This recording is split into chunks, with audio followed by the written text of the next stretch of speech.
మీరు ఎంతమంది కుటుంబ సభ్యులు? చాలామందికి తెలియదు. అంటే రేవంత్ రెడ్డిది భారీ అంటే పెద్ద కుటుంబం. అంటే వాళ్ళంతా సమిష్టి నిర్ణయం తీసుకుంటారు. ఒకటే దారిలో నడుస్తారని బయట చాలా వరకు టాకు. ఒక్కసారి మీ కుటుంబ ప్రస్థానాన్ని అంటే అందరికీ చెప్పండి మామూలుగా. మేము మా ఫాదర్కి మేము 7 మంది కొడుకులము, ఒక బిడ్డ. 7 మందిలో మా 2 అన్నలు ఇప్పుడు లేరు. మిగతా 5 మంది ఉన్నాం. 5 మందిలో నేను పెద్దవాడిని. రేవంత్ రెడ్డి 4th. తర్వాత తమ్ముడు అమెరికాలో ఉంటాడు. మిగతా 2 తమ్ముళ్ళు ఇక్కడనే మీ అందరికీ తెలుసు. మేము 7 మందిమి, ఒక అక్క, అందరం ఇక్కడనే ఉన్నాం. అంటే మీ తమ్ముడు సీఎం కావడంలో మీ కృషి చాలా ఉందనేది చాలామంది అభిప్రాయం. అంటే ఒక రాష్ట్రానికి ముఖ్యమంత్రి కావడం అనేది అసాధారణమైన విషయం. మీకు తెలియదు ఏముంది? ఒక ఎంపీటీ అంటే ఒక సర్పంచ్, ఒక వార్డు మెంబరు, ఒక సర్పంచ్, ఒక ఎంపీటీసీ, జెడ్పీటీసీ, ఒక ఎమ్మెల్యే కావాలంటేనే మీకు తెలియదు ఏముంది? రాజకీయాల్లో అసాధారణమైన విషయం. కానీ తమ్ముడిని అంచెలంచెలుగా ఎదిగిస్తూ పైకి తీసుకుపోయిన అంటే నేను తీసుకుపోవాలనే కోరిక నాకు ఉండొచ్చు, కానీ నేను ఒక్కనిగా తీసుకుపోయింది రాష్ట్ర ప్రజలు ఆమోదించి రాష్ట్ర ప్రజలు తీసుకుపోతే రేవంత్ రెడ్డి ముఖ్యమంత్రి. రాష్ట్ర ప్రజలు తీసుకుపోయినా కానీ ఒక తండ్రిని ఒక కొడుకు వేలుబట్టి నడిపిస్తేనే ముందుకు నడుస్తుంటారు. అది ఉంటుంది. ఎవరికైనా కొంత ఉంటుంది. నా తమ్ముడు ముఖ్యమంత్రి కావాలనో, నా తమ్ముడు ఎమ్మెల్యే కావాలనో, నా తమ్ముడు ఎంపీపీ కావాలనో, ఎవరింట్లో అయినా ఎవరికైనా అన్ననో తమ్ముడో కావాలనే కోరిక ఉంటుంది. తప్పకుండా ఆ కోరిక కోసం మనం కష్టపడాలి, పని చేయాలి. ఆ విధంగా నేను కష్టపడ్డా తప్ప మిగతాదేమి. రాజకీయాల్లో మీరు అపర చాణక్యుడు అంటారు. అంత మేధావిని కాదు, అంత చాణక్యం లేదు. ఏదో నాకు తెలిసిన విధంగా నేను చేసుకుంటూ పోవడం తప్ప, చాలాసార్లు రేవంత్ రెడ్డి ఏది చెప్తే అది చేయడం తప్ప మిగతాది ఏం లేదు. రేవంత్ రెడ్డి కాదు, రేవంత్ రెడ్డికి సలహాలు ఇస్తాడు తిరుపతి రెడ్డి, ఒక నెట్ లాగా ఉంటాడనేది ఒక టాక్. ఏం లేదు, రక్షణ కవచం లాగా ఎల్లవేళలా అందుబాటులో ఉంటా. ఆయన ఏం చెప్తే అది చేసుకుంటూ పోవడం తప్ప మిగతాది తెలియదు మాకు. ఇంకా గత ప్రభుత్వంలో స్కామ్లకు సంబంధించి విచారణ కొనసాగుతుంది. అంటే మీరు రెగ్యులర్గా ప్రతిదీ అబ్జర్వేషన్ చేసి ఉంటారు రాజకీయాలలో. ఏమంటారు? అక్రమార్కుల్లో ఖచ్చితంగా శిక్షలు పడాలంటారా? తప్పకుండా శిక్ష పడాలి. ఎందుకంటే ఎన్ని అరాచకాలు జరిగినాయి, ఎన్ని అక్రమాలు జరిగినాయి. కండ్ల ముందల కట్టిన ప్రాజెక్టులు 100 సంవత్సరాలైనా ఉన్న ప్రాజెక్టులు ఉన్నాయి, 2-3 ఏళ్లలో కొట్టుకుపోయిన ప్రాజెక్టులు ఉన్నాయి.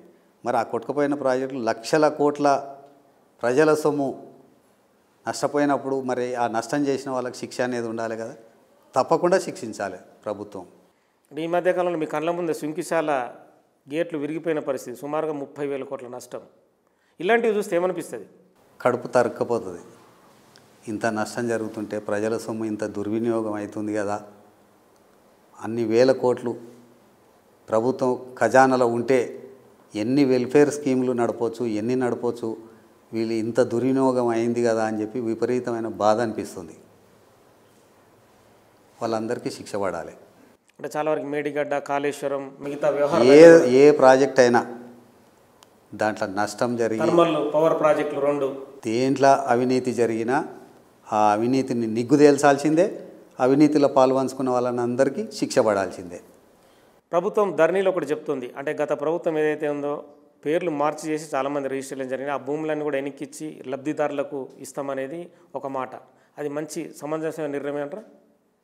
నిర్ణయం అయితే సమంజసమే, కానీ సాధ్యాసాధ్యాల మీద చూడాలి. చట్టాలకు లోబడి మనం అది చేయగలమా లేదా అనేది మరి చట్టం ఏం చెప్తుంది అనేది చూడాలి. మరి మిగతా రాష్ట్ర రాజకీయాలకు సంబంధించి ప్రతిపక్షాల అటాకింగ్ ఎక్కువ కనిపిస్తుంది. అంటే మేమేం తప్పు చేయలేదు, మీరే తప్పులు చేస్తున్నారు అనే యాంగిల్లో ప్రతి స్టెప్పు వెనుక వాళ్ళ అటాకింగ్ కనిపిస్తుంది.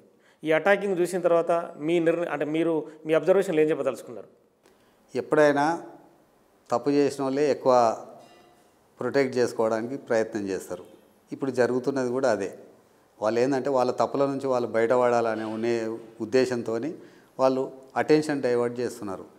దానికి వీళ్ళు ప్రభుత్వం, ఇప్పుడు మన కాంగ్రెస్ ప్రభుత్వం ఆ ట్రాప్లో పడకుండా వీళ్ళు కరెక్ట్గా ఉండి, కరెక్ట్గా కలెక్టివ్గా ఉండి వాళ్ళని తిప్పికొట్టి సమాధానం చెప్పాలనేది నా ఉద్దేశం. ఇంకా అంటే ముఖ్యమంత్రి రేవంత్ రెడ్డి ప్రజల్లోకి వచ్చి ఇంకా అంటే స్పీడ్గా దూసుకుపోవాలని ఇంకేమన్నా చెప్పదలుచుకున్నారా సలహాలలో? మనం సలహా చెప్పాల్సిన అవసరం రేవంత్ రెడ్డికి లేదు. రేవంత్ రెడ్డి సహజ గుణమే అది. ఎప్పుడైనా ప్రజలలో ఉండాలి, ప్రజలకు ఏదో విధంగా లాభం చేయాలి, ప్రజలకు పనికొచ్చే పని చేయాలి, ప్రజలలో ఉండాలనేదే ఆయన ఉద్దేశం తప్ప వేరే ఉద్దేశం ఉండదు ఆయనకు. ఈ మధ్యకాలంలో రాజీవ్ గాంధీ విగ్రహం ఒక వివాదాస్పదం, తెలంగాణ తల్లి విగ్రహం పెడతామని చెప్పి ఇప్పటికే రేవంత్ రెడ్డి ప్రకటించారు. కొన్ని సిల్లి అంశాల్లో ఇరుకున పెట్టడానికి రకరకాలుగా ప్రయత్నాలు జరుగుతున్నాయి. ప్రతిపక్షం పనే అది కదా. వాళ్ళకు కొన్ని మీడియా సంస్థలు ఉన్నాయి, మీడియా సంస్థలను పెట్టుకొని వాళ్ళు ఏదో హైప్ క్రియేట్ చేసుకుంటున్నారు. కానీ వాస్తవంగా ప్రజలలో ఆ పరిస్థితి లేదు. వాళ్ళు ఏదైతే అనుకుంటున్నారో ఆ పరిస్థితి లేదు. ప్రజలలో అంత రియాక్షన్ లేదు. వీళ్ళని అసలు ఎవడు లెక్క పెట్టట్లేదు. వీళ్ళు ఎంతసేపు ఆ మీడియా ముందు వచ్చి మీడియాలో కొద్దిసేపు ఏదో అల్లరి పెట్టి ఏదో చేసి ప్రభుత్వాన్ని అప్రతిష్ట పాలు చేయాలనే ఉద్దేశంతో చేసి ఇంటికి పోయి పండుకోవడం తప్ప వాళ్ళు ప్రజలలో పోయేది లేదు, ప్రజలలో ఉండేది లేదు, ప్రజల కోసం పనిచేసేది లేదు. కవిత అరెస్టు, విడుదల రెండింటిపైన ఏం చెప్తారు తిరుపతి రెడ్డి? నేను చెప్పేదానికన్నా మీరే ఇంకా బాగా చెప్పాలి. ఏదైనా సరే అక్రమే, స్కామ్లు ఏదైనా సరే స్కామ్లో ఉన్నదని కేంద్ర ప్రభుత్వాలన్నీ డిసైడ్ చేసి అరెస్ట్ చేయడం జరిగింది. తర్వాత ఓవరోవరికి ఎట్లెట్లా బెయిల్ వస్తున్నాయి, ఎట్లెట్లా ఇది అవుతున్నది. బెయిల్ వచ్చేది కేటీఆర్ హరీష్ రావుకు ముందే ఎట్లా తెలిసింది? వేల మంది, వందల వెహికల్స్, వందల మంది పోయి ఆడ ఇది చేసి బాణసంచాలు ఇవి అవి కాల్చి చేసి తీసుకొచ్చిరంటే బెయిల్ ఎట్లా వచ్చిందో అర్థమైపోతున్నది. ఇక దాంట్లో మనం ఎవరిని అనడానికి ఎవరిని చేయడానికి ఏముందాడా? ప్రజలకు అర్థమైపోయింది బెయిల్ ఎట్లా వచ్చింది, దాని కారణం ఏందనేది. మీకు పార్లమెంట్ ఎలక్షన్లు చూస్తే తెలియలే మీకు? 8 సీట్లు రావడం, 8 సీట్లు వచ్చిన వాళ్ళకి 8 సీట్లు వచ్చినాయి. అసలు ఒక సీటు కూడా 14 సీట్లు 12 సీట్లు గెలిచిన వాళ్ళు జీరోకి ఎట్లా వచ్చిండ్రో చూసిండ్రు మీరు. నేను ఎలక్షన్ చేసిన కదా. నేను ఆ రోజు పోలింగ్ రోజు టీఆర్ఎస్ క్యాడర్ అంతా బీజేపీకి ఓట్లేయని చెప్పి చెప్పింది బూతుల దగ్గర. ఓపెన్ సీక్రెట్ అది. అదేదో సీక్రెట్గా ఎవరు కనుక్కునాల్సిన పని లేదు, ఎవరు ఇది చేయాల్సిన పని లేదు. ఇప్పుడు కూడా కవిత బయటకు వచ్చి అంటది, నేను ఎవరిని వదిలిపెట్టను, వాళ్ళ సంగతి చూస్తానే యాంగిల్లో మాట్లాడింది బయటకు వచ్చిన. అవును, చూడాల్సిందే. మోడీది అమిత్ షా సంగతి చూడాలి. ఎవరి సంగతి చూస్తుంది ఆమె? వాళ్ళిద్దరి సంగతి చూడాలి. మరి ఇంకెప్పుడు మొదలు పెడుతుందో మనం కూడా చూద్దాం. మరి మీ సొంత తమ్ముడు సీఎంగా ఉన్నా కూడా తిరుపతి రెడ్డి సాదాసీదాగా వ్యక్తిగా ఉండడానికి గల కారణం? సాదాసీదా ఉండకపోతే ఏముంటుంది? ఎప్పుడు ఎట్లున్నానో ఇప్పుడు కూడా అట్లే ఉన్నా నేను. అంటే ఏం మార్పు కోరుకుంటున్నారు మీరు? అంత అట్టహాసం ఉండాలా? ఇంకేమన్నా మార్పులు కోరుకుంటున్నారా? అంటే చాలామంది అనుకుంటారు కదా, అంటే తమ్ముడు సీఎం అయినా కూడా మామూలుగా వెళ్ళడం, మామూలుగా ప్రజల్ని కలవడం, పలకరించడం. నేను రోజు పొద్దున 9-9:30 ఇక్కడ కూర్చొని ఎంతమంది వస్తే అంతమందిని కలిసి ఎవరికైనా వాళ్ళకు కష్ట సుఖాలు తెలుసుకొని ఎవరికైనా ఫోన్ చేయాలనో ఇది చేయాలనో ఏదైనా ఉంటే చేసి, నాకు రోజు ఏండ్ల నుంచి చేస్తున్న పని అది. ఇప్పుడు కూడా అదే పని చేస్తున్నాను నేను. దాంట్లో కొత్తది లేదు, పాతది లేదు. అంటే ఇంకా రాష్ట్రం ఇంకా ముందంజలోకి వెళ్ళాలంటే అంటే విలువైన సలహా మీరు ఏం చెప్పదలుచుకున్నారు? గతంలో చాలా వరకు వెనుకంజ జరిగింది. 10 ఏళ్ళ బీఆర్ఎస్ ప్రభుత్వంలో వెనుకబడ్డదని చాలామంది విమర్శిస్తున్న పరిస్థితి. గత ప్రభుత్వంలో వెనుకబడ్డది అనేది వాస్తవం. ఎందుకంటే ఏ పని అన్నా తీసుకో, 1000 రూపాయలు ఖర్చు అయ్యేదాన్ని 10,000 ఖర్చు చేసి వాళ్ళు చేసినట్టు చేసిండ్రు తప్ప ఏది చేయలేదు. ఇప్పుడు అట్లాంటి పరిస్థితి లేకుండా ఏది ఎంతలా జరిగేది ఉంటే అంతలనే జరిపి చేసి అవినీతికి తావు లేకుండా ప్రజలకు పరిపాలన అందించాలనేది నా కోరిక. చాలామంది ఎమ్మెల్యేలు బీఆర్ఎస్ నుంచి కాంగ్రెస్కు వలస వస్తున్న పరిస్థితి. రాజకీయంగా చెప్పడానికి ఏం లేదు. వాళ్ళకు ఉండే పరిస్థితులు, నియోజకవర్గాలలో ప్రజల ఒత్తిడి.